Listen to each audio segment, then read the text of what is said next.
भुरकुंडा कोयलांचल क्षेत्र में प्राकृतिक महापर्व सरहुल के अवसर पर भव्य जुलूस का आयोजन किया गया, जहां आस्था, परंपरा और संस्कृति का अनोखा संगम देखने को मिला।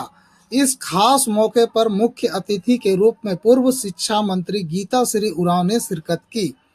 जुलूस की शुरुआत सरना स्थल पर विधिवत पूजा अर्चना के साथ हुई, जिसके बाद पारंपरिक वेशभूषा में सजे युवक युवतियों ने ढोल नगाड़ों की थाप पर आकर्षक सांस्कृतिक नृत्य प्रस्तुत किया। विभिन्न गांवों और टोली की भागीदारी ने पूरी माहौल को उत्साहमय बना दिया। मुख्य अतिथि गीता श्री उरांव ने अपने संबोधन में कहा कि सरहुल केवल एक पर्व नहीं बल्कि प्रकृति और संस्कृति के प्रति हमारी आस्था का प्रतीक है। उन्होंने आदिवासी समाज की परंपराओं को संरक्षित रखने पर जोर देते हुए सभी को इस विरासत को आगे बढ़ाने की अपील की। जुलूस के दौरान स्थानीय लोगों की भारी भीड़ और उत्साह ने इस आयोजन को एक ऐतिहासिक बना दिया, जो आपसी भाईचारे और सांस्कृतिक एकता का मिसाल पेश करता है।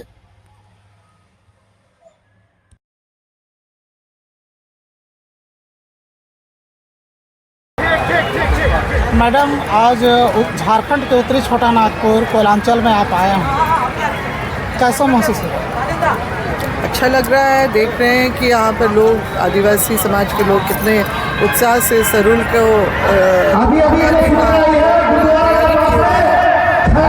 जिस थाना ग्राउंड में जहाँ पर लोग अभी आ ही रहे हैं और रात देर तक चलेगा कार्यक्रम, तो इसीलिए उसी हिसाब से लोग पहुँच रहे हैं और मुझे यहाँ आमंत्रित किया गया। मुझे बहुत अच्छा लग रहा है। और मुख्य रूप से जो है आदिवासियों में जो सामूहिक रूप से जो किसी एक विशेष जगह पे एकत्र होके, जैसे कि आपके झारखंड में होता है रांची में जो सिरमटोली केंद्रीय सरना स्थल में जो होता है, उसी तरह से ऐसे किसी एक जगह में दूर दूर से लोग आ रहे हैं। हम लोग जब आ रहे थे उसी समय हम देखे कि बहुत सारे खोड़ा दल एक साथ जुट के इस तरफ ही आ रहे थे।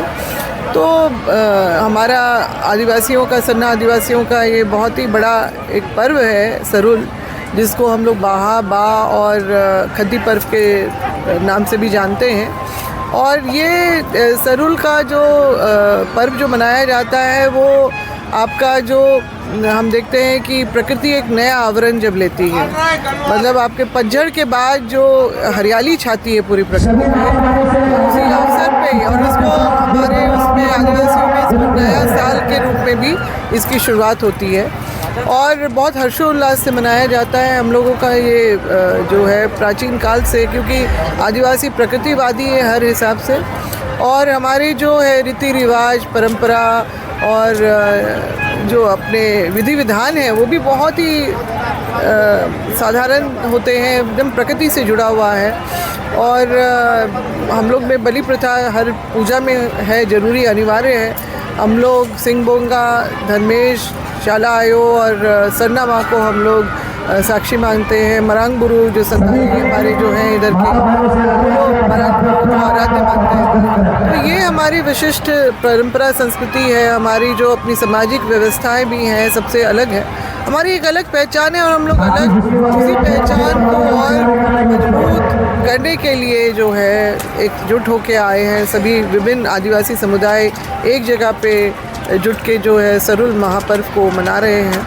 तो ऐसे समय पे मेरा एक लोगों को, आपके दर्शकों को ये भी कहना है कि आदिवासी की जो विशेष पहचान है वो सदियों से चली आ रही है। हमारा इतिहास ही इतना गौरवशाली रहा है कि अंग्रेज़ों को भी घुटने टेकने पड़े। और आपका विल्किंसन रूल जो कोल्हान में, संथाल परगना टेनेंसी एक्ट, और छोटा नागपुर क्षेत्र के लिए जो है छोटा नागपुर टेनेंसी एक्ट जो CNT के रूप में हम लोग जानते हैं, ये सब जो है अंग्रेज़ों ने उसको बनाया और लागू किया।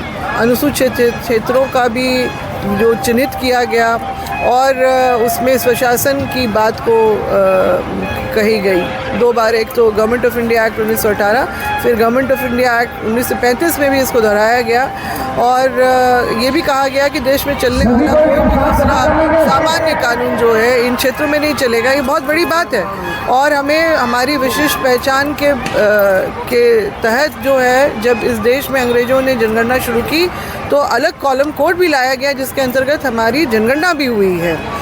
तो आज़ादी के बाद भी हमारे पास वही कॉलम कोड जो है बनाया गया। पहले तो अंग्रेज़ों के समय में हर 10वें साल में होने वाले जनगणना में अलग अलग होता था, जैसे indigenous, animist, tribes, tribal religion, forest tribes, ऐसे करके जो विभिन्न थे। मगर आज़ादी के बाद जो है 1951 में ट्राइबल हुआ और 1961 से 2011 तक हमारे पास आदिवासी धर्म एवं अन्य मान्यताएं वाला कॉलम कोड था, जिसमें हम आदिवासी, देश भर के आदिवासी जो है अपनी जो है पहचान उसमें दर्ज करते आए हैं। मगर वर्तमान समय में जब से केंद्र में मोदी सरकार आई है, हमारे आदिवासियों के प्रति, जैसे कि बाकी आपका चर्च पे हमले हुए, मुसलमानों पे मॉब लिंचिंग हुई, उस तरह से आदिवासियों पे भी हमला हुआ। वो इस तरह से कि आदिवासी हिंदू है का लेबल चढ़ाने की बात हो गई और अलग कॉलम कोड क्यों, ये भी बात आ गई। और हमने देखा कि 2020 में प्रस्तावित जनगणना का जो काम होने वाला था उसमें वहाँ पर हमारा जो कॉलम कोड हटा दिया गया, यानी आदिवासी को पहचान विहीन बना दिया गया है। आज के डेट में हम लोग देखें तो आधिकारिक रूप से हमारा जो है कोई कॉलम कोड नहीं है। तो बतौर आदिवासी हमारी पहचान हम कहाँ अपनी दर्ज कराएं, ये बहुत बड़ा सवाल हम बार बार सरकार से पूछ रहे हैं और मांग कर रहे हैं कि हमारा कॉलम कोड वापस करें, जो कि हमें हमारे पुरखों के बलिदान के एवज में हम लोगों को मिला, वही आधार रहा जिसको भारतीय संविधान ने हमें, हमारे जो रूढ़िवादी परंपरा, हमारे कानून को, हमारी सामाजिक व्यवस्था को अनुच्छेद 13(3) क के अंतर्गत जो मान्यता दी, सम्मान दिया गया। और 244 एक अनुच्छेद जो है उसके एक के अंतर्गत 5वीं अनुसूची और 244(2) के अंतर्गत 6वीं अनुसूची का प्रावधान भी लाया गया, अनुसूचित क्षेत्रों का जो राज्य जो होगा।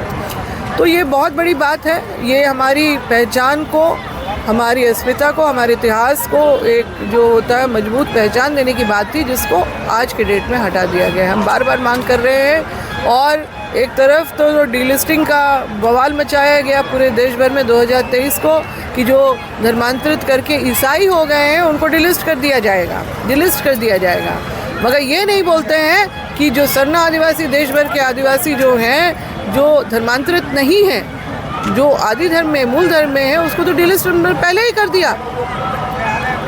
कर दिया है। ये बहुत बड़ी विडंबना है। हम लोग जो इसको झेल रहे हैं पिछले, अब आपका 5 साल से ऊपर हो रहा है। तो हमारा ये जो सभी सभ्यता, संस्कृति आदिवासियों की हमारी जल जंगल ज़मीन से जुड़ी हुई है और निश्चित रूप से जब हमारी पहचान को मिटा के हमारा जबरन धर्मांतरण की जो बातें ये लोग कर रहे हैं, जिसका हम लोग पुरजोर विरोध भी कर रहे हैं, प्रतिकार कर रहे हैं और पुनर्स्थापन करने की मांग कर रहे हैं कॉलम कोड की, तो उसके नहीं होने पे हमारा जो है इतिहास, धरोहर, पहचान, अस्तित्व पूरी तरह से मिटा दिया जाएगा। तो ये मैं अपने आदिवासी समाज के लोगों को बताना चाहती हूँ, बोलना चाहती हूँ कि इसके लिए आप जो है संगठित हों और हम लोग को संगठित होकर इस मांग को, अपनी पहचान को बतौर इस देश का जो है नागरिक जो कहलाने के लिए, देश का असली मालिक का जो बात हम लोग करते हैं, तो हम लोगों को एकजुट होना होगा, आना होगा साथ में और अपनी आवाज़ को बुलंद करके अपने हक, जो अधिकार है हमारा संवैधानिक अधिकार को, हम लोगों को आगे बढ़ के लेना होगा। अधिकार कभी मांगने से मिलता नहीं है, उसको कभी कभी छीनना पड़ता है। तो वही काम अब हम लोगों को करने के लिए मजबूर किया जा रहा है। हम लोग उसके लिए तैयार हैं और ज़रूर की मैं सबको अनंत शुभकामनाएं देती हूँ, सबके भविष्य के भी कामना कर, उज्जवल भविष्य की कामना करती हूँ। मगर याद रखें, जब हमारी पहचान बचेगी तभी हमारा भविष्य भी बचेगा। धन्यवाद।